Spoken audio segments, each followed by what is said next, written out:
príncipes e princesas. Estamos aqui para uma aula muito especial, uma aula de história.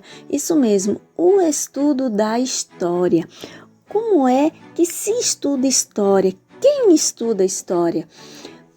Para poder construir a história, o que é analisado, o que é observado, como são feitos esses registros. Então, nós vamos estudar as fontes históricas da história, certo? Então, mas primeiro vamos entender o que é história. História é a ciência que estuda o passado. Ela estuda as mudanças e permanências do que acontece na sociedade.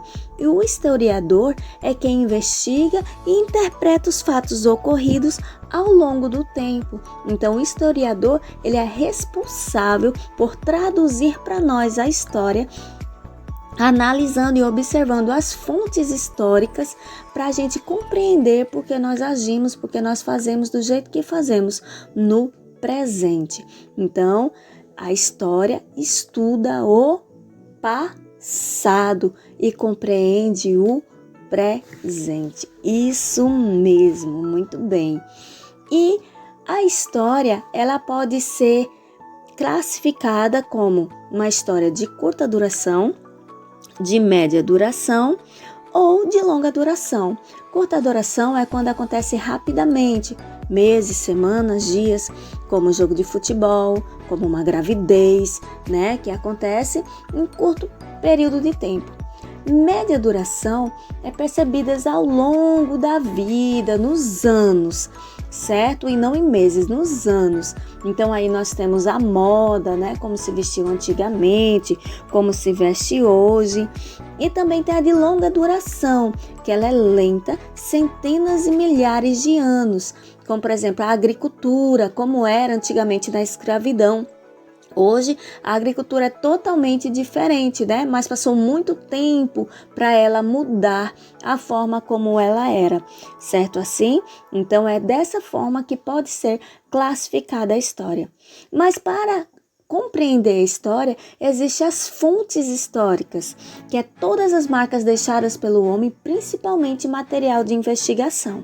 Então, fontes históricas materiais são objetos produzidos pelas sociedades, coisas que você pode pegar, que você pode analisar. E fontes imateriais são memórias das pessoas, são histórias que são contadas de pais para filhos, como por exemplo as lendas, né, os costumes. Lá no sul tem um costume do chimarrão, nós conhecemos as lendas do Saci Pererê, da comadre Florzinha, que vai passando de pai para filho, e por isso que nós temos acesso para sobre essa história, certo assim? Então esses podem ser alguns tipos das fontes históricas. Mas também nós podemos classificar as fontes históricas como escritas, visuais e orais. Escritas são documentos escritos, cartas, pergaminhos, né, coisas que são escritos, livros antigos. E também temos as fontes visuais, que são imagens e representações, como estátuas, como quadros, como fotos, né? São coisas que a gente vê e pode analisar essas fontes. E também tem as fontes orais, que são produções sonoras, como histórias contadas, né, de pais para filhos, como entrevistas, como rádios, são coisas que a gente ouve, certo assim? Esses podem ser alguns tipos de fontes históricas. Jesus Cristo, Deus, ele falou: meu povo foi destruído por falta de conhecimento. É da vontade de Deus que nós adquiramos conhecimento sobre o que aconteceu no passado para sabermos nos comportar bem no presente e construirmos o nosso futuro. Certo assim? Então, um beijão no coração e até a próxima aula. Tchau, tchau.